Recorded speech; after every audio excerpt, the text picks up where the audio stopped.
Hey guys, welcome back to my channel. I'm Tabitha Servers, and today we are working on a Hanfu overcoat. Uh, the pattern I'm currently using is mostly for a short overcoat, so I have to add about 2 feet to either end of the pattern. These Chinese patterns can be very long and wide, depending on what piece of clothing you're making. So I usually have to clear out a lot of space in order to work and make these hanfu. Uh, I'm using chalk and my ruler and like my measuring tape to help me kind of measure out the length I need. Because, like I said, I needed this overcoat to be floor length, and I rather go longer than shorter so that I can hem it to whatever length it needs to be. Uh, Another thing about uh, Hanfus is I noticed that usually there is a back seam. However, with Chinese dramas, a lot of the costumes don't really have a back seam. They it looks like they're mostly done on a fold, so I did the same thing with mine. I cut mine on a fold, uh, eliminating the seam allowance so that I don't have to have uh, a seam going down the back of the overcoat. Another part of the how why these are so big is usually with Chinese patterns, they tend to have multiple pieces of the outfit in one. Excuse my cat Ray, he likes to be part of the sewing process every time I work on a costume or a commission. Going back to the pattern, a lot of Chinese Hanfu patterns uh, have multiple sections of the Hanfu as one big piece. I think the maximum I've ever had to use for pieces in a Hanfu making was for like the coats. You have your sleeve pattern, the front and back piece is one item, and then you have like a front flap seam, and then the collar itself. Uh, it can be less depending on what part of the costume you're making, and it could be more depending on what time period you're working on. Here I'm cutting out the sleeve for the Hanfu overcoat. Uh, I try to do this, like, cut them out at the same time instead of one at a time because I'm a lazy person. I know that's very horrible, but, uh, time crunch, and it's kind of easy when I don't have to mark it and it's just the big piece, and all I have to do is cut around it. Um, Now, this sleeve consists of both the front and back of it. So it's on a fold, and when you lay it out, it's just like one big rectangle. And then you sew it down the side where the sleeve from the main pattern meets the sleeve. That's the big sleeve. Um, Here I'm just sewing the sleeve to the main body pattern.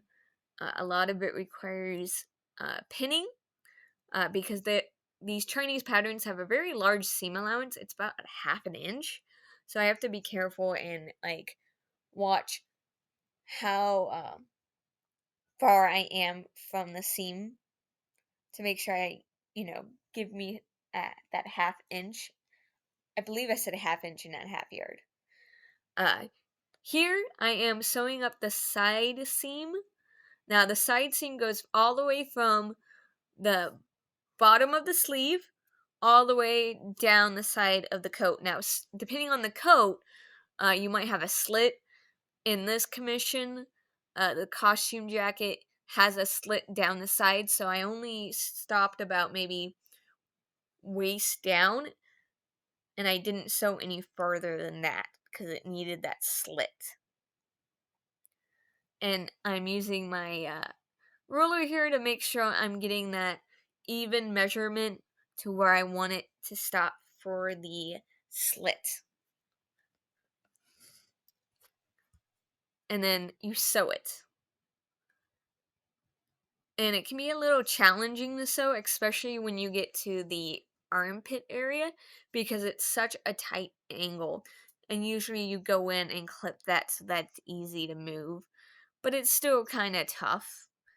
And you have to be careful not to get too close when you're cutting that corner so that you don't accidentally cut the thread, your like stitch work, because then you have to go back and restitch that area. Sometimes it might be even a good idea to restitch that area so that it doesn't come undone during all those movements that you might be making in the coat.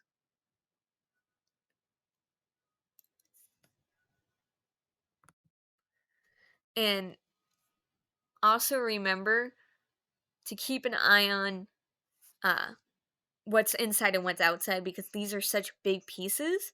You can kind of get confused on what's the outside and what's the inside. Lucky enough, I haven't had that happen yet. For the side seam at least, but I did it once for a sleeve, attaching the sleeve to the main body. I got it confused and then I had a seam rip. But other than that, my side seams I've usually never had any issues with. It's just being careful of the corner armpit area. Now, my favorite thing to do with these sleeves is since you don't see a lot of top stitching in Hanfus, I do a hidden stitch seam. So it's just basically like a type of zigzag stitch, but you're only nicking a little bit of the fabric so that when you see it on the other side, you don't see any stitches. And I might do a video on this, like a separate, like, short video of how to do a hidden stitch seam. I've used this multiple times now for all my hanfus, including the collar, the sleeves, um, the hems. Uh, Unless I'm doing like a rolled hem, I will do a hidden stitch hem for the bottoms of the coats or jackets or shirts or even the skirts. But usually I try to do rolled hems because, especially with the skirts, I do rolled hems because it takes so much time to do a hidden stitch seam because you have to make sure you don't get it right and you have to make sure you actually get the fabric or else it just comes undone and you really did nothing to keep the two pieces together. It can take a while to get used to, and I usually tell people go super slow at first.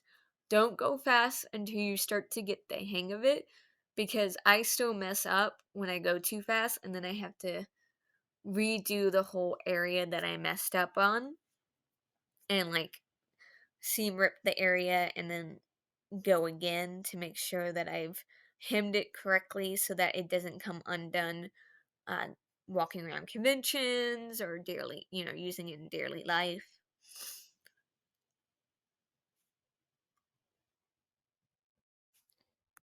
By the way, a lot of this video is sped up because it can be long and boring to watch going at normal speed, so it is sped up.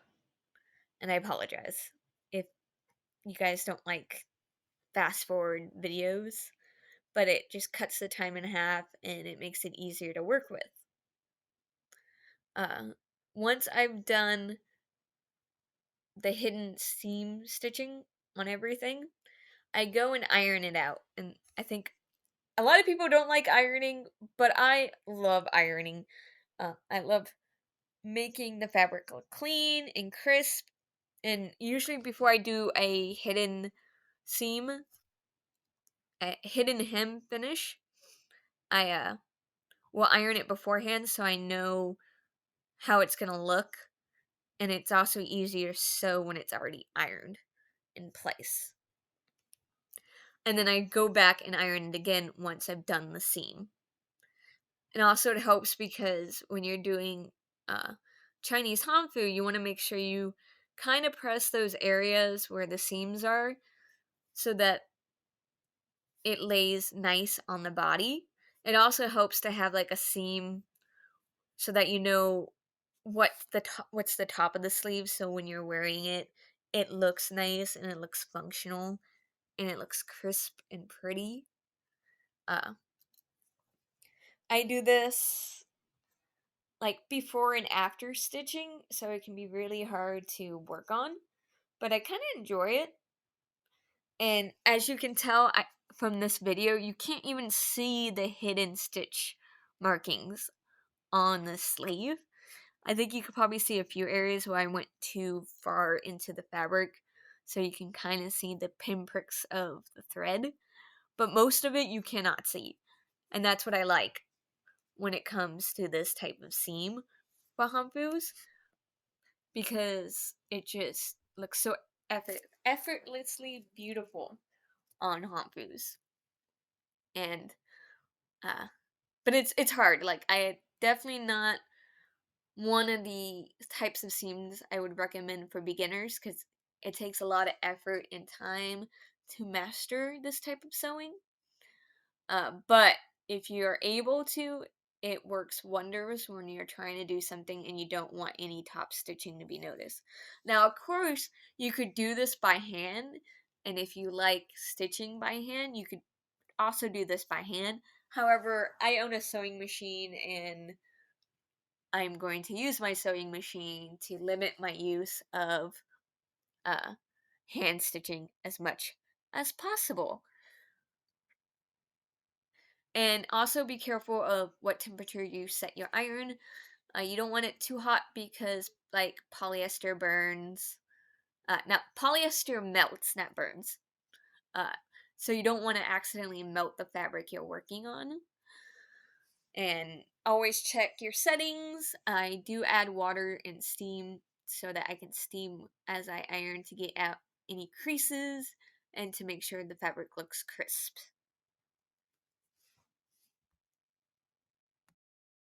Now, sadly, I kind of messed up on the rest of this video. I forgot to record a lot of it. And so what you're going to be seeing is uh, just basically finished shots, because I forgot to record dyeing the appliques used on this cosplay. So here I bought some silk ribbon from Joann Fabrics. It was clearanced off, and I bought about 2 rolls of this. I sewed them together and turned them inside out, and then hemmed the edge, and then sewed them onto the collar. This is the belt for the costume. It's made with the same fabric as the coat and the undershirt. It has a stiff interfacing on the inside that I hemmed into a tube, and then it has a Velcro backing. And this is the finished look. Please enjoy.